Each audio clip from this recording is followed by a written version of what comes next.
কিশোরগঞ্জের পাকুন্দিয়ার মঙ্গলবাড়িয়া গ্রামকে সবাই লিচু গ্রাম হিসাবে চেনে। এখানকার লিচু দেশের গণ্ডি পেরিয়ে যায় বিদেশেও। এই লিচু আকারে যেমন বড়, তেমনি রং ও স্বাদেও সেরা। এ কারণে সারা দেশে মঙ্গলবাড়িয়ার লিচুর রয়েছে বাড়তি কদর।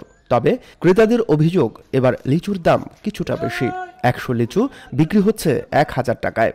এখানে লিচুটা আর কি অনেক সুস্বাদু এবং সবাই আসে লিচু খাওয়ার জন্য। আসলে লিচু মোটামুটি ভালো, কিন্তু দামটা একটু বেশি মনে হচ্ছে আমার কাছে। আমি কিনলাম আপনার 1000 টাকা, 110 টাকা পিস, একটু বেশি মনে হয়েছে দামটা।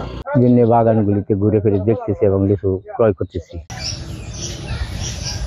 প্রচলিত আছে প্রায় 200 বছর আগে সুদূর চীন থেকে চারা এনে লাগানো হয় মঙ্গলবাড়িয়া গ্রামে। অধিক ফলন ও রসালো কিন্তু ছোট বীজের কারণে এ লিচুর প্রশংসায় পঞ্চমুখ সকলেই।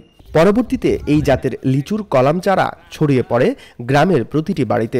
লাভজনক হওয়ায় লিচু চাষে আগ্রহী হয়ে ওঠে গ্রামবাসী।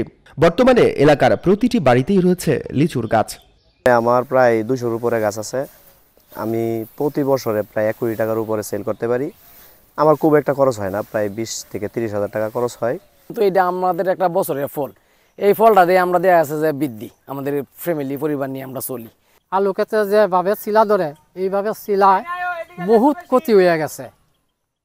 এবার লিচুর সংখ্যাটা খুব কমই। শুরুতে শৌখিনভাবে শুরু হলেও গত কয়েক দশক ধরে এই গ্রামে বাণিজ্যিকভাবে শুরু হয় লিচুর চাষ। মঙ্গলবাড়িয়ার মতো জেলার নারান্দি, কুমারপুর, হোসেন্দি ও শ্রীরামদি গ্রামেও ব্যাপক হারে লিচুর চাষ হচ্ছে। তবে গত মৌসুমে প্রায় 10 কোটি টাকার লিচু বিক্রি হলেও এবার তা নেমে এসেছে 1/3। খরা ও শিলাবৃষ্টিতে নষ্ট হয়ে গেছে অধিকাংশ লিচু।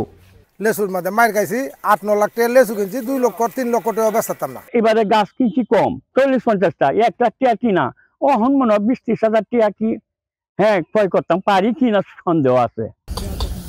কৃষি বিভাগের তথ্য মতে মঙ্গলবাড়িয়া গ্রামে 10,000-এর কাছাকাছি লিচু গাছ রয়েছে। এবার তীব্র তাপদাহে ফলন বিপর্যয় হয়েছে বলে জানান এই কর্মকর্তা। যেখানে প্রতিদিন গড় তাপমাত্রা ছিল 40+, এই তাপমাত্রার কারণে আমাদের লিচুগুলো অনেক লিচু ঝরে পড়েছে, কোনো লিচু ফেটে গিয়েছে এবং কোনো লিচুর উপরে কালচের আকার ধারণ করেছে। এর ফলে লিচুর যে গুণগত মান সেটা নষ্ট হয়েছে। লিচু স্থানীয় অর্থনীতির অন্যতম একটি খাত। লিচুর পরিকল্পিত চাষাবাদ পাল্টে দিতে পারে স্থানীয় অর্থনীতির চিত্র। মশিউর কায়েস, এখন কিশোরগঞ্জ। ওয়ালটন ফ্রিজ কিনে অনেকের মতো আপনিও হয়ে যেতে পারেন মিলেনিয়াল। সেরা পণ্যের সেরা অফার।